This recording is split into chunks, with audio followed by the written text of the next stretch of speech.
É a vez agora de falar dos apoios que Lula recebeu nesta quinta-feira. Os economistas Armínio Fraga, esse foi ontem, mas Pedro Malan, Edmar Baixa e Pércio Arida, que juntos ajudaram a criar, foram a equipe criadora do Plano Real, eles divulgaram o apoio ao ex-presidente Lula no segundo turno das eleições. Numa nota conjunta, eles afirmaram que a expectativa é por uma condução responsável da economia. Antes da gente começar a falar sobre a importância desse anúncio, eu queria chamar a Raquel Landim, Raquel, para você mostrar aqui no telão, eu acho que é nesse telão aqui, né? Acho que é nesse. Exatamente. A importância de cada um desses nomes neste momento de segundo turno de campanha. Vocês não sabem o ciúme que o Yuri Pita estava desse telão. É a segunda bullying que me fazem no dia. Gente, isso aqui é da CNN Brasil. É que você maneja muito bem isso aqui. Sim. Vamos lá. Vamos lá.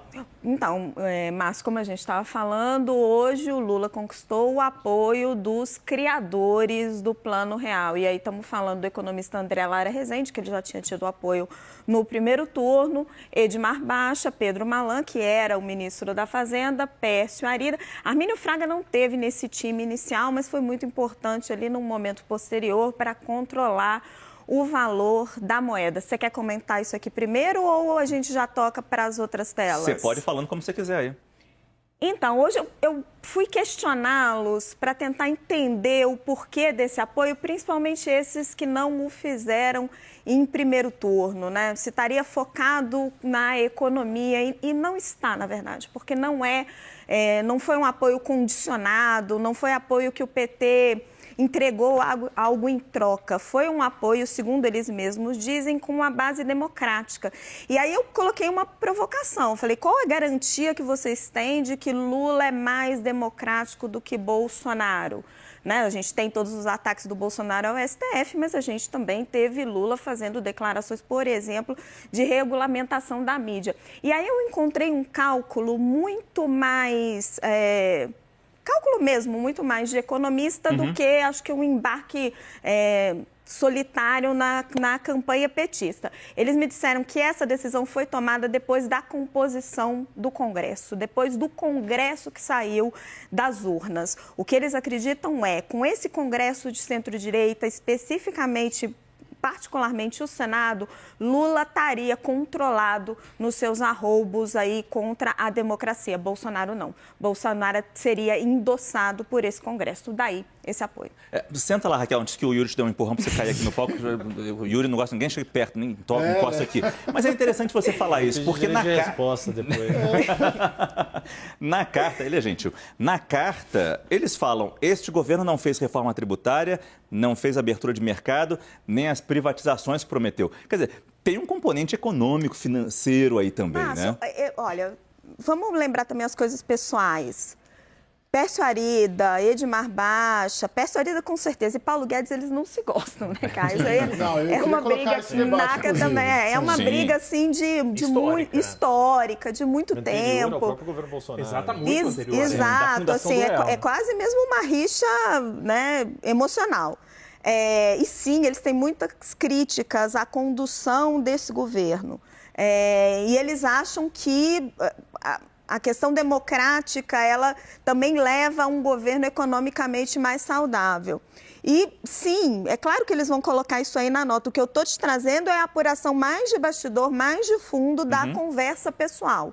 Porque já que não teve um compromisso explícito do PT, embora eles estejam conversando muito com o candidato a vice-presidente Geraldo Alckmin, é preciso entender as motivações de fundo. E as motivações de fundo, elas não são econômicas. Lembrar uma questão importante, além de todas essas divergências econômicas, para citar, por exemplo, a história do Pércio Arida.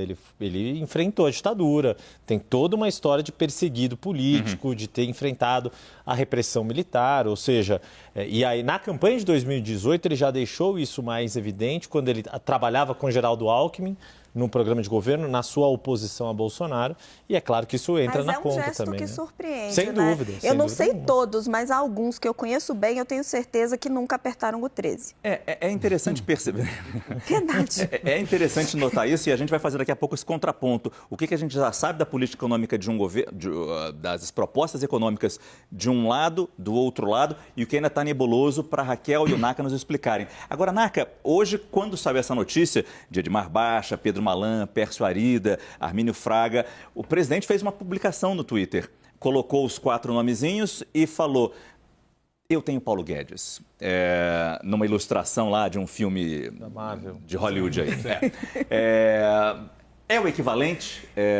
Como é que entra Paulo Guedes nessa briga e como ele é colocado nessa disputa? No mundo da economia que percebeu esse meme produzido pelo próprio presidente Bolsonaro, sim. Há uma percepção de que talvez o presidente Bolsonaro estivesse fazendo campanha para Lula, porque em termos de peso econômico, são 2 dimensões diferentes. Durante 2 décadas, talvez, Raquel, esses nomes que apoiaram hoje o ex-presidente Lula eram a elite absoluta do pensamento econômico no Brasil. Era o que tinha de mais sofisticado e bem elaborado até então. Portanto, acho que é uma balança um pouco desequilibrada, a percepção. Eu acho que o ministro Paulo Guedes tem méritos. Claro. Certo, claro. né? Uhum. Ele finalizou a reforma da Previdência, ele aprovou o marco legal do saneamento, ele aprovou a privatização da Eletrobras, que era algo que a gente não imaginava, confesso, fui totalmente surpreendida. Mas falhou em várias promessas que ele tinha colocado, você tinha a Faria Lima muito esperançosa com ele. Agora, esse time que nós estamos falando, e aí não vou entregar minha idade de novo, mas eu era criança aí, me lembro, eles debelaram a hiperinflação. Sim. Então, assim, é algo muito marcante na história do país. Foi só isso que eles fizeram. Política aí também, assim, que eu sempre, minha cabeça funciona muito com o olhar político. O fato desses caras terem perdido sucessivas eleições presidenciais com esse plano econômico que era apresentado e sempre ofertado pelos tucanos, pelas candidaturas do PSDB, José Serra 2002, Alckmin 2006, Serra 2010, Aécio 2014, Alckmin 2018, barra Marina 2018, porque o André Lara estava na campanha da Marina. Uhum. E não conseguirem vencer as eleições e, portanto, não conseguirem retomar o ideário econômico que formulou o Plano Real, com todos os méritos, por aí vai.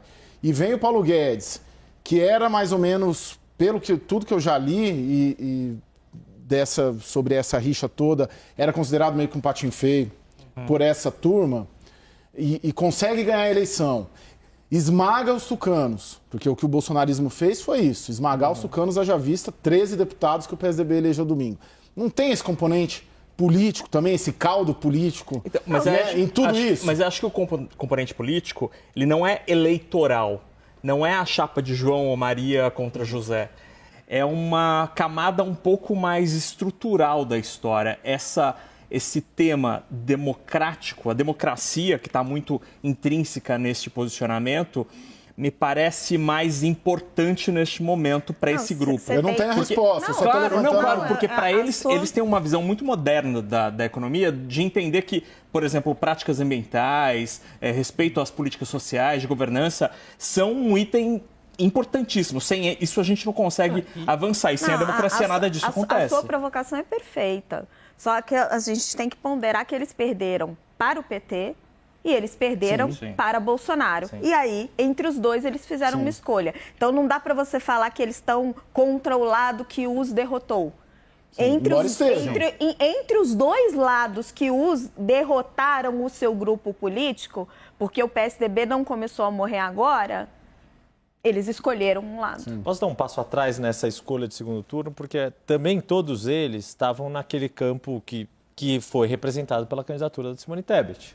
Né? Exceto o André Lara Rezende, que já no primeiro turno fez o posicionamento, até porque a própria Marina Silva também fez, mas Pércio Arida, Edmar Baixa, todos eles estavam, se não me engano, os 4 estavam assinando aquele documento de apoio à candidatura de Simone Tebet. E todos eles sabiam que as chances eleitorais de Simone Tebet eram muito reduzidas nessa polarização Lula e Bolsonaro. Todos eles tinham muito claramente, aí com uma visão política não só de agora do segundo turno, mas de todo esse processo eleitoral, desde que se anunciou o duelo Muhammad Ali-George Foreman, Lula e Bolsonaro, nessa eleição de 2022, que eles que buscavam algum poder de influência no segundo turno para colocar essas ideias que são concebidas não de hoje, que são concebidas da carreira todas deles, né? O Edmar Baixa, lá nos anos 70, falava em Belíndia para explicar as contradições do Brasil que tinha a Bélgica e tinha a Índia na sua sociedade. Yuri, mas né? E eu acho, só para terminar, então, Claro. quer dizer, está dentro do script que eles tinham imaginado lá atrás, de que iriam passar por esse processo eleitoral do primeiro turno e no segundo turno tomariam uma posição que não é só econômica, é política também. Não, nesse mas aspecto. não era bem assim. O que eu vinha conversando com eles desde o começo era, sim, eles estavam com Simone Tebet, e aí, né, não posso falar por todos, mas por alguns, e o segundo turno, eles foram inclusive muito procurados por Lula para entrar nessa campanha do voto útil, que foi o que o André fez, Sim. e não o fizeram, e o segundo turno era uma tendência de voto nulo, neutralidade, não iam se posicionar. O que fez a equação mudar foi o Congresso Nacional. Deixa eu colocar o Felipe nessa conversa para a gente tentar entender, Felipe, pela sua visão, o que traz esse apoio dos pais do Plano Real e principalmente aquela a velha conversa de que isso forçaria Lula a vir um pouco mais para o centro. Eles têm essa esperança. No começo, para mim, continua sendo uma aposta, continua sendo aí uma publicidade de campanha, porque eu ainda não vi o próprio Lula explicitar a sua agenda econômica. Vamos ver o que ele vai fazer depois de toda essa frente de alianças que ele formou. Só queria lembrar que essa debandada dos economistas do Plano Real, do PSDB, também teve como expoente o Gustavo Franco, ex-presidente do Banco Central, que saiu do PSDB não para formar essa aliança com o petismo agora, mas saiu lá atrás, depois dos escândalos envolvendo o Aécio Neves, aquela gravação do Joesley Batista, para o Partido Novo. Ele foi ser o coordenador econômico da campanha do João Amoedo em 2018 e ele soltou uma carta naquele momento, criticando o PSDB por hesitar demais em defender as bandeiras liberais, mesmo tendo havido as privatizações nos governos do Fernando Henrique, mas não havia convicção na própria visão do Gustavo Franco, e eu também fazia muitas críticas nesse sentido, e por falhar muitas vezes em defender certas bandeiras éticas. E ele foi lá ficar no Partido Novo, e tem agora esse pessoal junto com o PT, mas ainda não está muito clara a agenda.